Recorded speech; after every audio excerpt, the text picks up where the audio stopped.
क्या हम न्याय के नाम पर इंतजार की हड़ताल कर रहे हैं? एक ऐसी हड़ताल जहां तारीखें तो बदलती हैं, लेकिन सांसें थम जाती हैं। केरल हाई कोर्ट से एक चौंकाने वाला मामला सामने आया है। कैंसर की लाइफ सेवर दवा रिबोसिक्लिब को सस्ती दर पर उपलब्ध कराने की मांग वाली याचिका 57 बार सुनवाई के लिए सूचीबद्ध हुई, लेकिन आखिरी सुनवाई नहीं हो सकी। इसी दौरान याचिकाकर्ता महिला की मौत हो गई।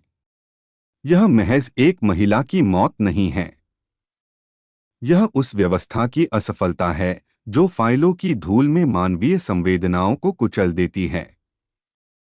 केरल की इस महिला ने जून 2022 में हाई कोर्ट का दरवाजा खटखटाया था। वह ब्रेस्ट कैंसर से जंग लड़ रही थी। अदालत की चौखट पर गई थी कि शायद कोई जीवनरक्षक दवा मिल जाए, शायद जिंदगी थोड़ी और बढ़ जाए।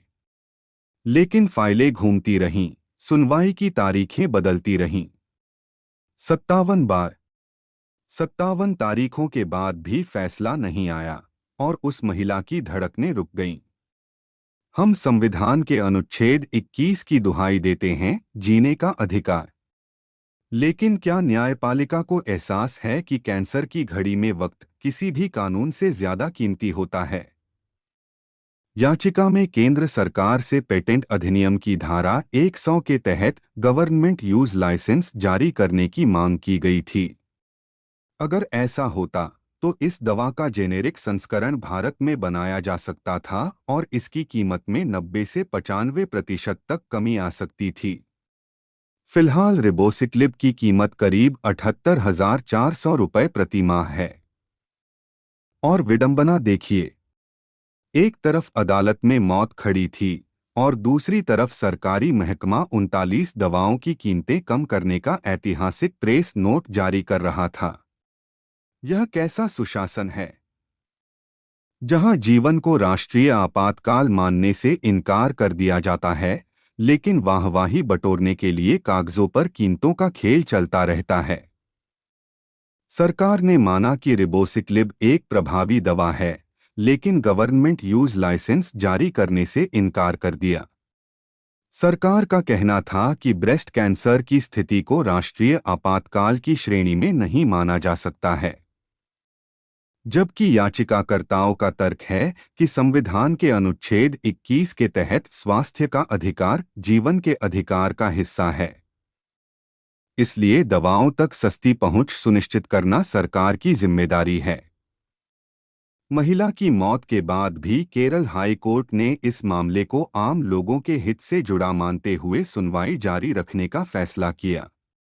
अदालत ने इस मामले में एमिकस क्यूरी भी नियुक्त किया था। वर्किंग ग्रुप का कहना है कि सभी पक्षों की दलीलें और रिपोर्टें जमा हो चुकी हैं। इसके बाद भी दवाओं तक पहुंच से जुड़े संवैधानिक सवालों पर अब तक आखिरी फैसला नहीं आया है। क्या भारत की न्याय प्रणाली में जीवनरक्षक मामलों के लिए कोई फास्ट ट्रैक प्रक्रिया नहीं होनी चाहिए? ऐसी प्रक्रिया जो तारीखों के फेर में पड़ने के बजाय सीधे तौर पर मरीज की जान बचाने को प्राथमिकता दे। अगर अदालतें प्रक्रिया की गुलाम बन जाएंगी तो फिर आम आदमी किसके पास जाएगा? जब तक नीतियां कागजी औपचारिकताओं से बाहर निकलकर इंसानी धड़कनों की रफ्तार से नहीं चलेंगी, तब तक सुशासन का हर दावा खोखला है। यह समय आत्मचिंतन का है, वरना आने वाली पीढ़ियां हमारे लोकतंत्र को नहीं, सिर्फ फाइलों के एक बड़े मकड़जाल को याद रखेंगी।